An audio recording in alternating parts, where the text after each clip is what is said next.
Boa noite. Boa Tudo noite. bem, Diniz? Tudo bem? Eu queria que você fizesse uma avaliação sobre o desempenho do São Paulo hoje.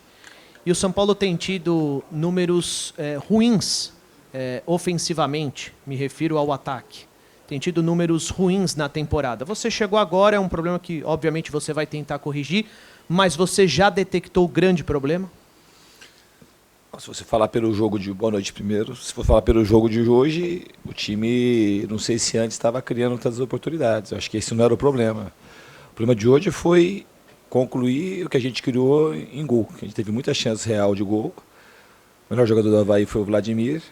Hoje, especificamente, foi um time, a criação ofensiva ela me agradou bastante. O que faltou foi a gente converter as inúmeras chances que a gente criou em efetividade, em fazer os gols.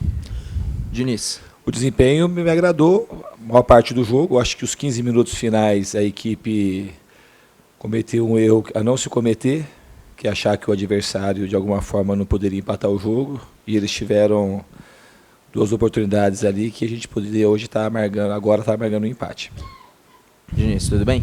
Tudo bem. Bom, 3 lances chamaram a atenção de passes na frente da área e a não finalização, que irritou bastante o torcedor naqueles 3 lances em específico durante a partida. Como você avalia essas chances que o São Paulo perdeu? Teve mais posse de bola por um absurdo de diferença, mas não conseguiu converter tantas chances como poderia converter. E também, se você puder emendar, a entrada do Igor Gomes na segunda etapa, que foi bem avaliada no geral. Bom, pelo Igor ele está crescendo cada vez mais. É um jogador hoje que não considero ele reserva. É um dos titulares que a gente tem. Era uma das opções para começar o jogo. Não iniciou, mas entrou e de novo entrou bem na partida e assim ele vai ganhando cada vez mais espaço.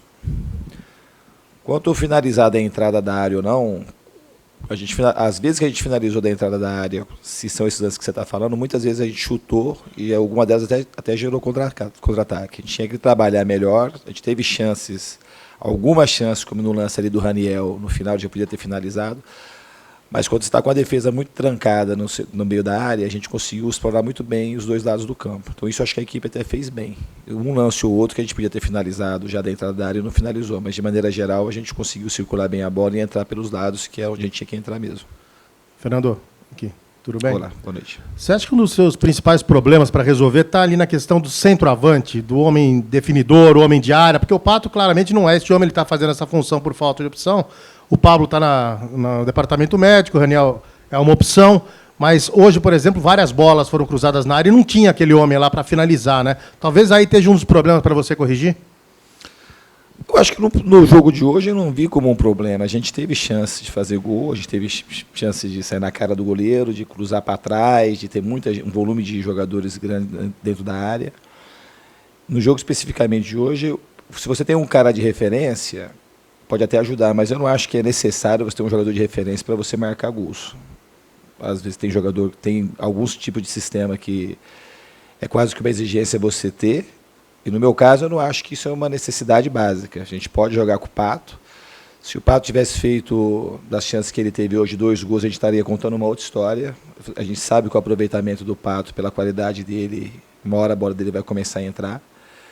Então hoje foi circunstancial, acho que a gente criou bastante, o Pato, e ele não jogou de 9 fixo, ele flutua, é um cara que tem uma qualidade extrema, e a gente confia nele, sabe que ele pode reverter essa questão dos gols, das bolas que aparecem para ele começar a entrar a qualquer momento.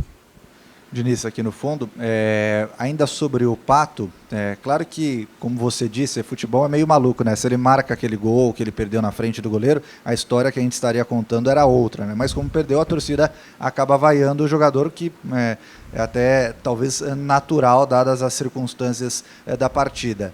Até por conta disso, vale uma conversa com o Pato ou é algo que o próprio jogador supera isso durante os treinamentos, durante a semana, para a confiança não se perder? E, se me permite também, a ausência do Daniel Alves para a próxima partida, né? Ele recebeu o 3º cartão amarelo. Naturalmente, você já conta com o Juan Fran ou o Igor Vinícius acaba sendo a opção? Então, em relação ao Daniel, a gente vai esperar a semana para definir quem que vai jogar no setor. E Em relação ao Pato, as conversas com o Pato, desde quando eu cheguei, elas praticamente são diárias. É um cara que dispensa comentários no sentido de potencial, de qualidade, e a gente está procurando dar todas as condições a ele para que ele consiga ter assim a efetividade que ele sempre teve. Sabe? É um jogador que dispensa comentários no que diz respeito à qualidade. Então a gente espera, de fato, que ele consiga converter as chances que ele tem aparecido para ele em gols e virar esse momento. Que a gente sabe que ele está sendo cobrado por conta da falta de gols. No caso de hoje, ele se movimentou bastante, deu muita opção para os jogadores, ajudou na marcação. Então, hoje, especificamente, faltou o Pato colocar as chances que ele teve, pelo menos uma ou duas para dentro. O Fernando, o que você achou da expulsão do menino lá, do Brenner? Você já teve a condição de ver no replay? Porque, claro, você edita a imagem, é forte. Mas o futebol tem um contexto, o futebol tem um movimento. Sei, e mudou totalmente a história do jogo, que já era difícil para o Avaí, que vinha para se fechar e que perdeu um homem logo no começo do jogo. Eu não vi a imagem pela televisão, não posso avaliar. Agora, quanto ao uso do VAR, eu já falei outras vezes que, por hora, assim, ele não está beneficiando o jogo de futebol no Brasil. Pelo que eu vi no Campeonato Brasileiro, para-se demais, demora-se demais para o tempo, quase nunca ele é reposto na proporção de que o jogo é parado. E parar para ficar interpretando muito tempo, eu acho que, não, na minha opinião, não devia ser assim. Quando o lance ele é muito contundente, eu acho que não devia nem chamar o árbitro, ter essa responsabilidade de ficar vendo o monitor, já tinha que decidir lá de cima. O Diniz, hoje você usou o Daniel na lateral direita, claro que também por uma razão de não ter o Juan Fran por ali, mas é uma discussão desde que o Daniel chegou no São Paulo, né? Onde ele vai jogar, no meio, na lateral. O que você achou do desempenho do Daniel na lateral? Você acha que ele rende mais por ali, onde ele jogou a carreira inteira? Que avaliação você pode fazer disso também?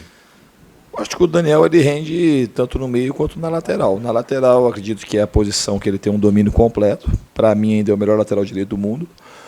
Foi o melhor jogador recentemente da Copa América aqui. E no meio ele também jogou bem. Contra o Fortaleza ele fez uma bela partida e hoje ele jogou bem de novo. Então ele é um jogador que a gente tem o privilégio de ter o Daniel, que pode jogar tão bem no meio como na lateral. Diniz, aqui. Você comentou que o Igor Gomes era uma das suas opções para iniciar o jogo.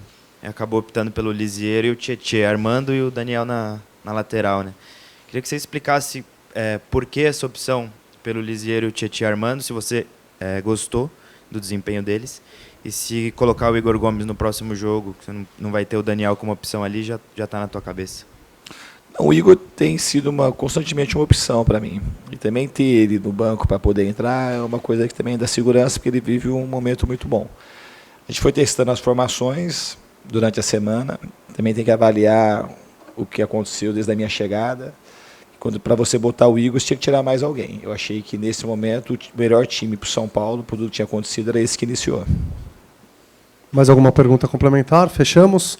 Muito obrigado a todos. Fechamos aqui a entrevista. São Paulo volta a treinar terça-feira às 9h30 no CT.